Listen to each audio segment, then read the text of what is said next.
Hello, I am attorney Augustus Corbett, one half of the Defiant Lawyers. And each and every week, we bring you at least one legal analysis of some trending story regarding politics, policies, personalities, or pop culture to empower you with the information you need to defy this unjust legal system and to nullify systemic racism. If that interests you, please like, share, comment, subscribe, and click the bell. Before we jump off, please go over to Amazon, do yourself a favor, buy a copy of my book, Education Injustice, if you have an African American male in public schools. You need this book. I promise you, you need this book because I cover many of the topics that African American male students deal with in the public school system, and I tell you exactly how to help your son through those issues. All right, so get your copy today. So, I'm going to give my response to Dr. Umar about voting. Now, I'm basically going to read my response because there are some things that I want to say, I want to make sure I say, and I want to explain those things somewhat in some detail. So this may be a long video. It depends on how well I'm able to get through it and say the things that need to be said. All right, so stay with me. All right, so I disagree with Dr. Umar over voting and the Black church, but I'll save my disagreements with him regarding the Black church for a later date. As I said, I will read my thoughts on voting to give voting the respect it deserves. I'll start by sharing some common ground that I have with Dr. Umar on various issues. First, I mean Dr. Umar no disrespect in this response at all. He's a brilliant scholar who loves Africans and the African diaspora, and there's no greater compliment to afford a Pan-Africanist. Now, I'll clarify my political stance by stating emphatically, I am neither a Democrat nor a Republican, though I've been affiliated with both in the past. I am an independent voter and have been for decades.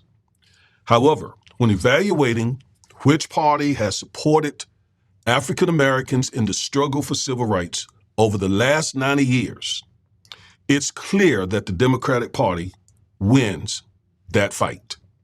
When I refer to the Democratic Party, however, I'm specifically talking about the post-Southern strategy era.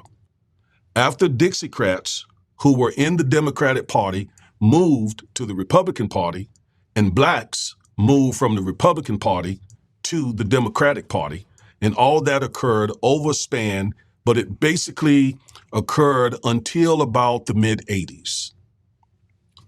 My political philosophy is rooted in Pan-Africanism, a commitment I've upheld for over 40 years.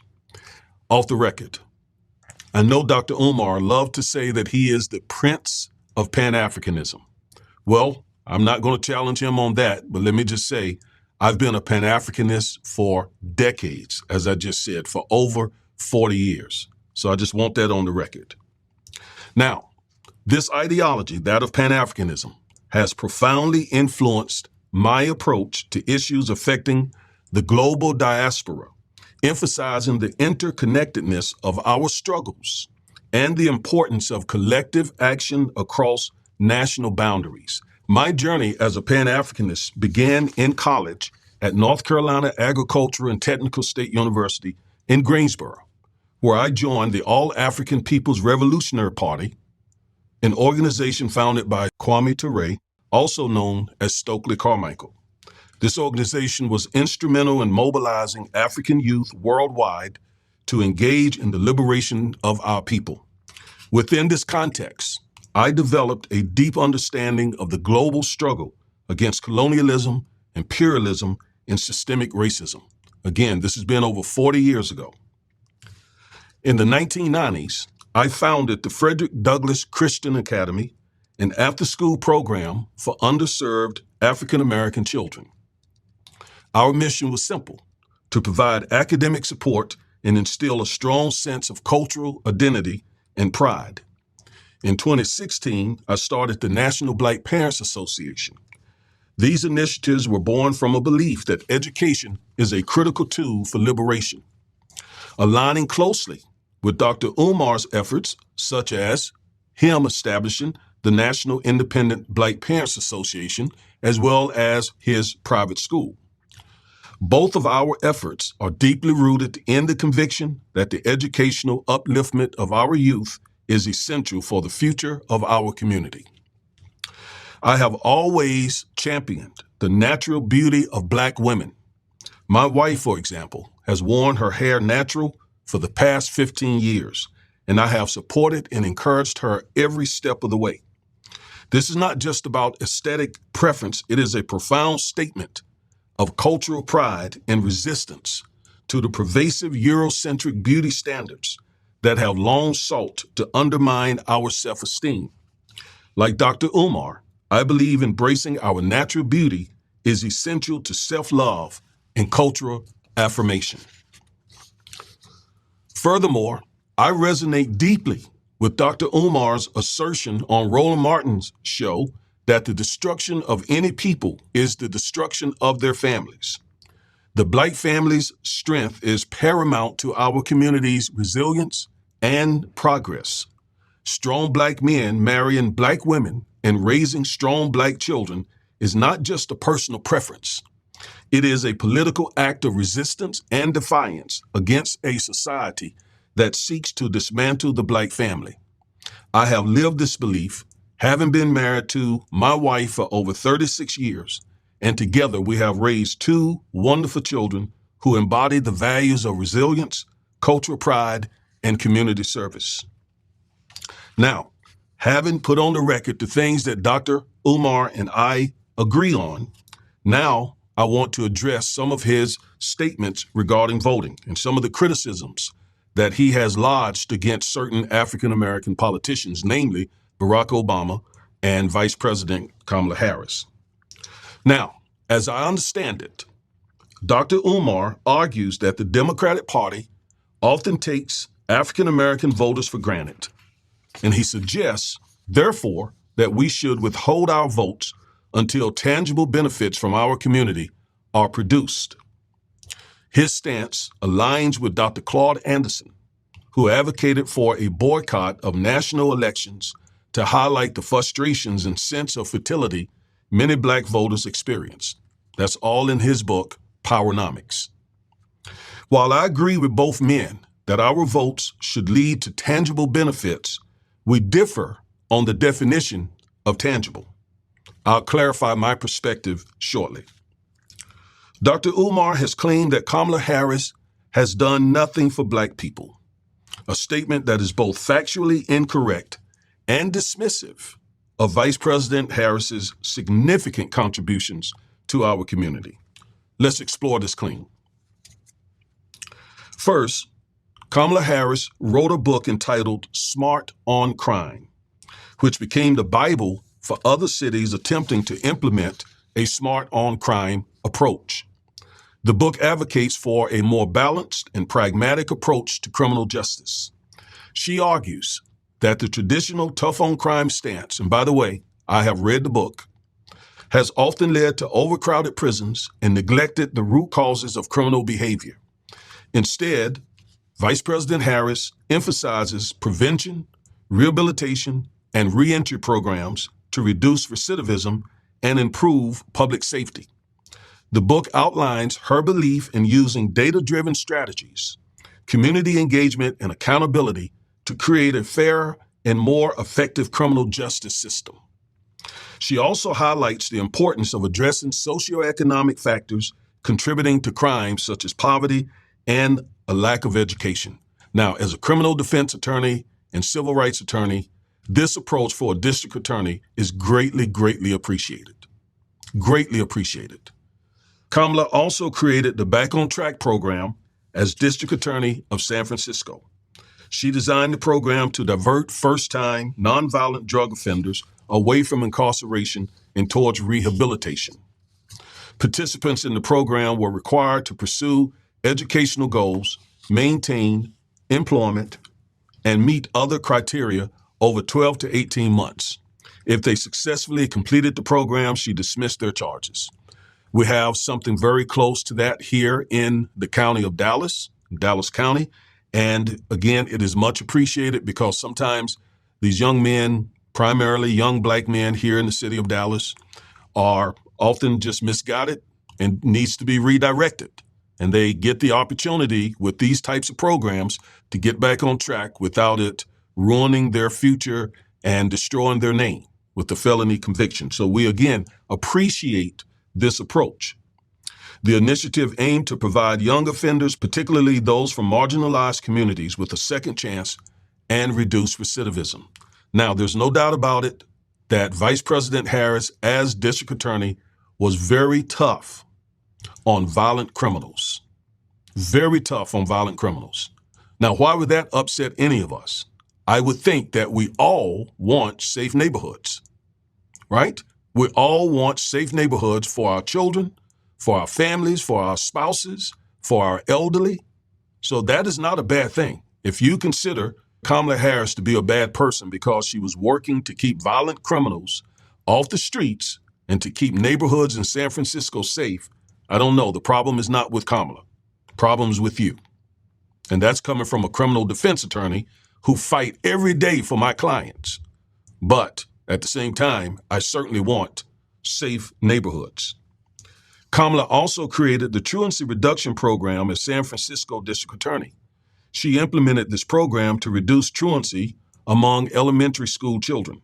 The program targeted parents of chronically truant children with the threat of legal action if they persisted. She designed this initiative to address a root cause of later criminal behavior by keeping kids in school. Now, let me say a word about this type of program. So, I appreciate her desire and effort to stop these kids before they embark upon a life of crime. As a criminal defense attorney, it is disheartening to see so many young African-American males start out as young boys on that school-to-prison pipeline. And what she was apparently trying to do was to hold parents accountable to make sure your kids are in school. Now, why does that mean so much to me? On a personal level, it means a lot to me because I dropped out of high school in the 10th grade. And a lot of that had to do with truancy. I didn't go to school a lot. I ducked school. I hit the streets. I was out in the streets a lot. And I wish the schools I attended back then had some sort of truancy program. But they didn't because they didn't care. So what this program tells us, this truancy program, is that it tells us that Kamala Harris cared and she tried to do something about it. Kamala also created the Open Justice Initiative program when she was California Attorney General, which she designed to increase transparency and accountability in the criminal justice system. The initiative made data on arrests, deaths in police custody, and use of force publicly accessible, allowing for greater scrutiny of law enforcement practices. By providing this data, the initiative sought to inform policymaking, foster public trust, and address systemic issues, particularly those affecting marginalized communities. The goal was to use transparency to promote fairness and reform within the justice system. So you see, she was trying to hold law enforcement accountable because we know that police officers kill Black men at a rate of about 6 times higher than any other group of people in the country. So she was trying to address that as well. Kamala also created the Implicit Bias and Procedural Justice training program while she was the Attorney General of California. She implemented this program to address and reduce racial bias within law enforcement. Law enforcement agencies across the state were encouraged to undergo training on implicit bias and procedural justice to improve interactions with communities of color, including African Americans. The goal was to foster fairer treatment and reduce the likelihood of discriminatory practices that contribute to the overrepresentation of African Americans in the criminal justice system.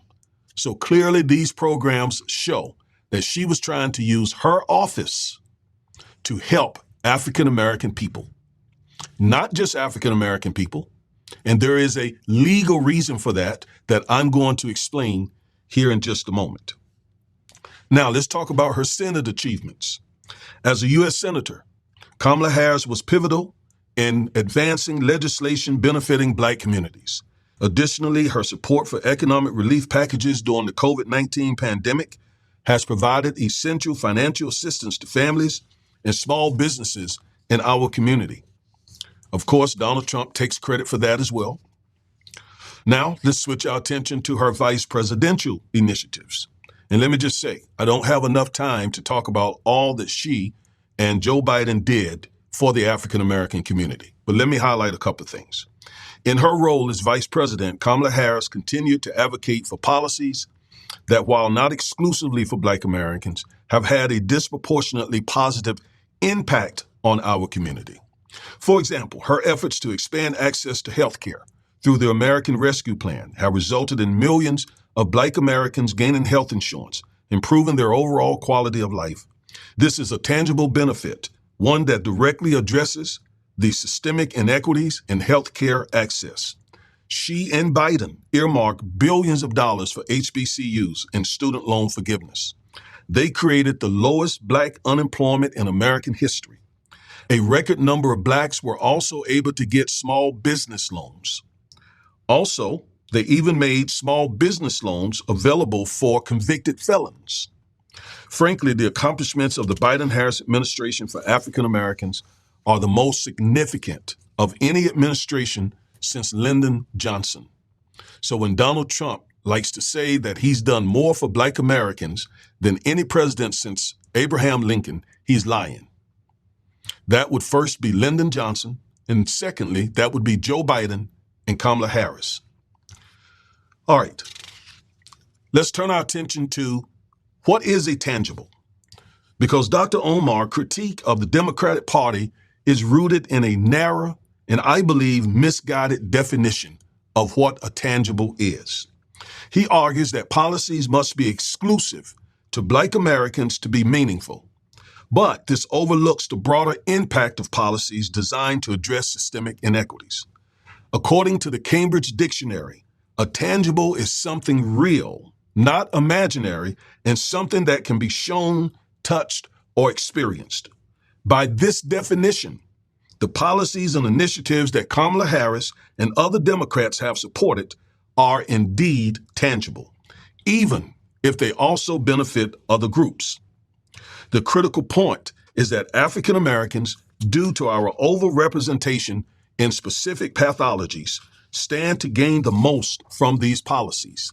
Now, let me give you a quick example. Suppose there was a huge boat in the ocean that had, say, 5,000 African Americans on it. And then there were 5 other boats that had 5 people from other ethnicities. And let's say all those boats were sinking. And then the Coast Guard rescued all those boats, including the boat that contained the 5,000 Black people. So they saved 5,000 Black lives, and then they saved a few lives from other ethnicities. Who would say that that is not a tangible because the Coast Guard saved other lives as well? That, to me, is not logical. It does not reduce the fact that a whole lot of Black lives were saved, although other people benefited as well. That, in my opinion, is definitely a tangible. So that's hopefully a simple illustration to help you understand better what a tangible is and what we should consider as tangibles. Now, let me tell you why legally, Dr. Omar is not a lawyer, so he doesn't understand how the law works. Well, I am a lawyer. I've been a lawyer now going on 18 years. So let me share this with you. We must consider the legal and constitutional realities that shape the law and policy making in the United States. The 14th Amendment prohibits states from discriminating against citizens based on race. Remember, the 13th, 14th, and 15th Amendments were added to the Constitution shortly after the Civil War. The 13th Amendment abolished slavery. The 14th Amendment gave us citizenship. It gave us due process rights, and it gave us equal protection under the law. Well, the Equal Protection Clause prohibits states from implementing policies that benefit one race of people at the exclusion of other people unless the state can show that they're trying to further a compelling state interest and they have narrowly tailored the policy to accomplish that. That is something we call strict scrutiny in the law. So if a state attempts to benefit one group of people, somebody else is going to sue that state. And that case is going to get to the U.S. Supreme Court. And they're going to apply strict scrutiny. And if the state cannot satisfy those two requirements, that there's a compelling state interest and that they have narrowly tailored the policy, SCOTUS is going to strike it down.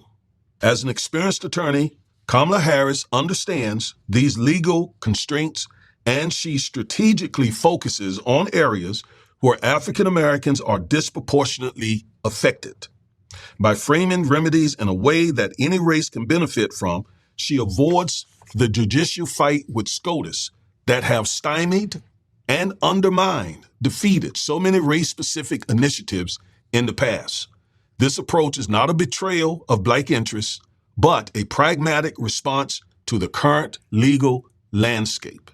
Now, let me tell you what I'm trying to explain here. I am aware of and have watched a video where Kamala said, no, I'm not going to just do something for Black people. And of course, her detractors ran with that. But they don't know what I just explained to you. She did not say that because she doesn't want to help Black people. She said that because as a practicing attorney with many years practicing law, she knows what will happen with that type of initiative, especially in this political climate. Now, the same is true for the federal government because equal protection is applied to the federal government pursuant to the Fifth Amendment. Now, it is essential to recognize these political realities and understand that choosing not to vote, as Dr. Umar suggests, does not punish the Democratic Party. It punishes us, the African American community. The 2016 election is a stark reminder of this. When significant numbers of African Americans opted out of voting or voted the couch, as Dr. Umar and others advocate, it contributed to Donald Trump's victory.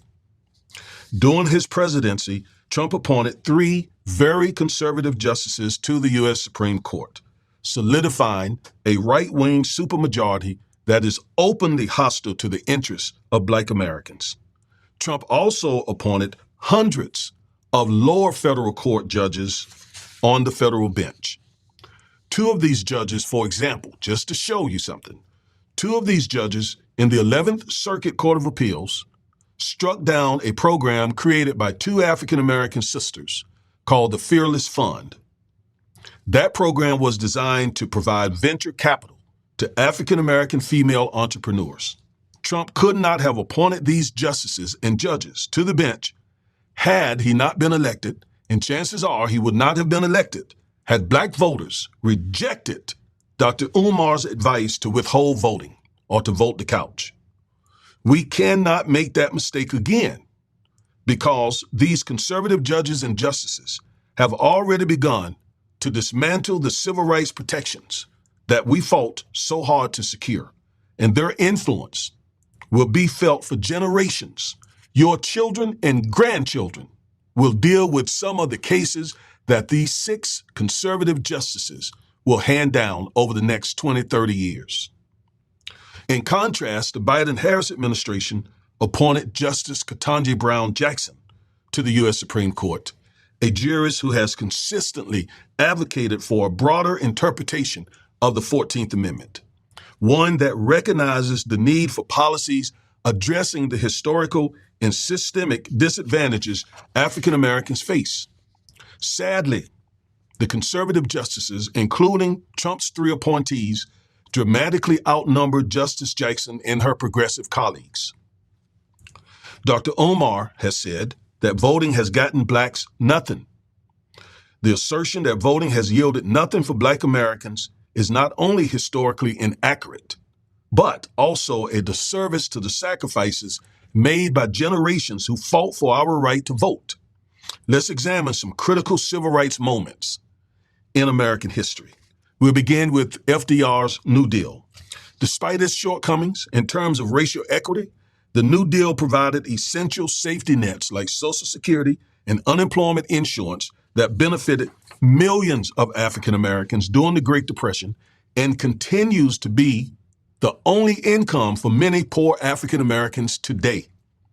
These programs, while not designed exclusively for Black people, had a profound impact on our community, helping to lift many out of abject poverty. President Truman, Democrat.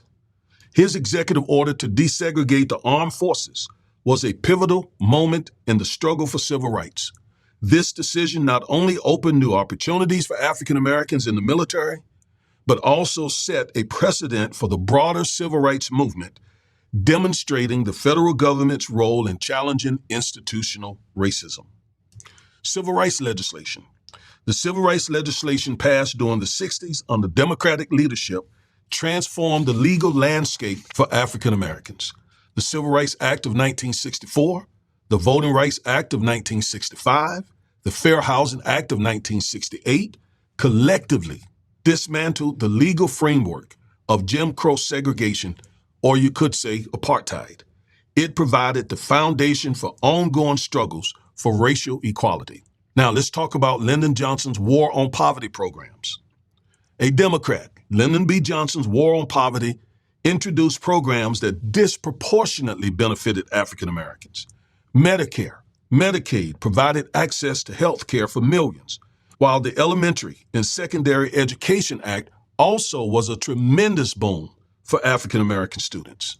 And Lyndon Johnson signed into law the Higher Education Act, which included Pell Grants, and it directed federal funding to underfunded schools such as HBCUs. Now, these programs were not exclusive to African Americans, but their impact on our community was disproportionately profound and lasting. In fact, without Pell Grants, I wouldn't have graduated from college, and neither would have most of my college buddies. Now, let's talk about affirmative action. President Lyndon Johnson issued Executive Order 11246 on September 24, 1965. This order established requirements for non-discriminatory practices in hiring and employment on the part of the U.S. government contractors. Now, let's talk about Dr. Omar's criticism of Obama. He downplays the significance of the tangible achievements of Obama's presidency, calling it mere symbolism. His statement is misleading at best and false at worst. He and others argue Obama did not do enough for Black people during his presidency, despite having a supermajority in the Senate for a brief period. However, it is essential to recognize that the supermajority Obama had lasted only a short time, just a few months, not enough time to fix every single problem in the Black community.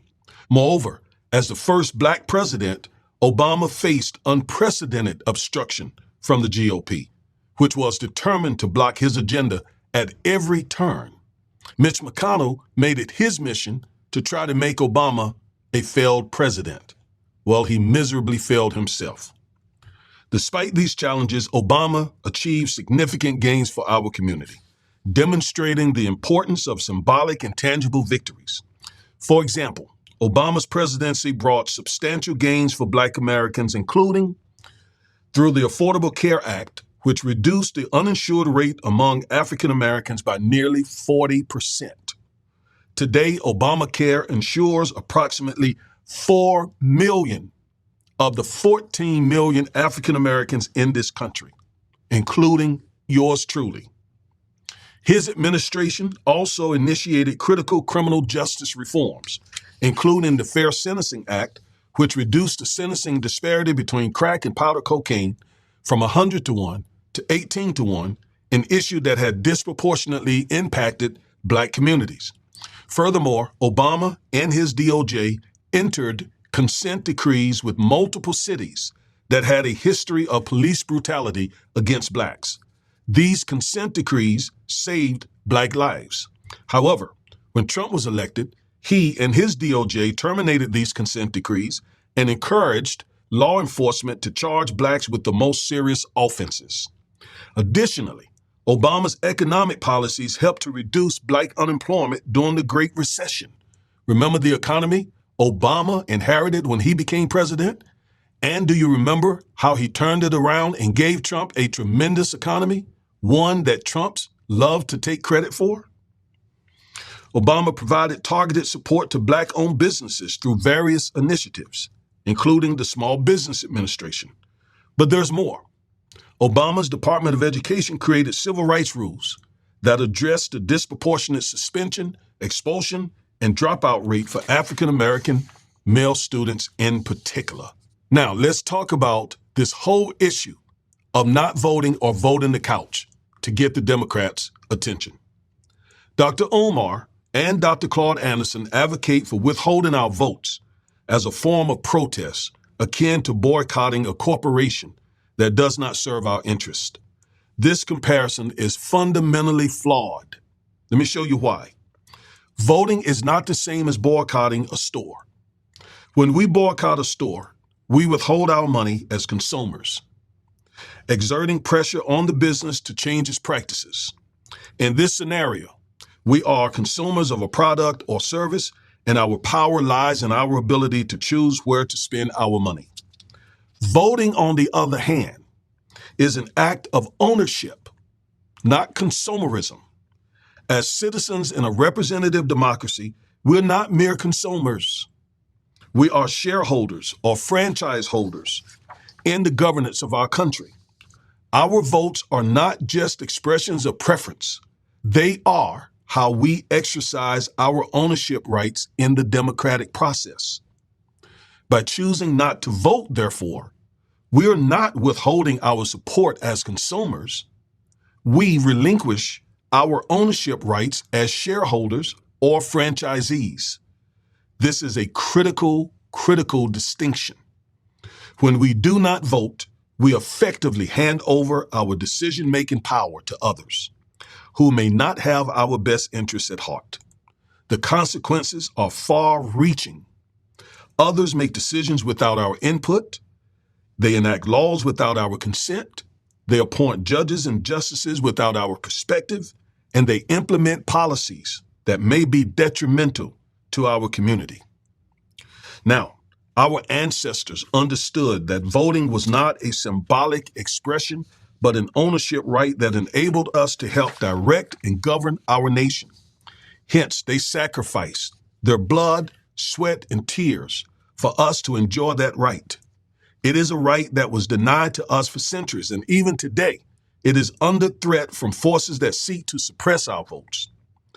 I am sure that our ancestors would be shocked if they knew that we are engaging in a type of self-disenfranchisement. To withhold our votes in protests is to squander the hard-earned victories of the civil rights movement. It is to abdicate our responsibility as shareholders in this democracy. The act of voting is a powerful tool of enfranchisement, and it is through this act that we assert our place in the governance of this country. Withholding our vote or voting the couch also sends the wrong message at the wrong time to the wrong people.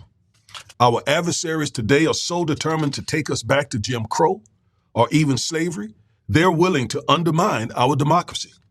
If we fail to vote and allow MAGA to undermine our democracy and implement Project 2025 policies, there will be no civil rights for blacks to rely on. That is not hyperbole. Our enemies express their intention in the slogan, MAGA, or Make America Great Again.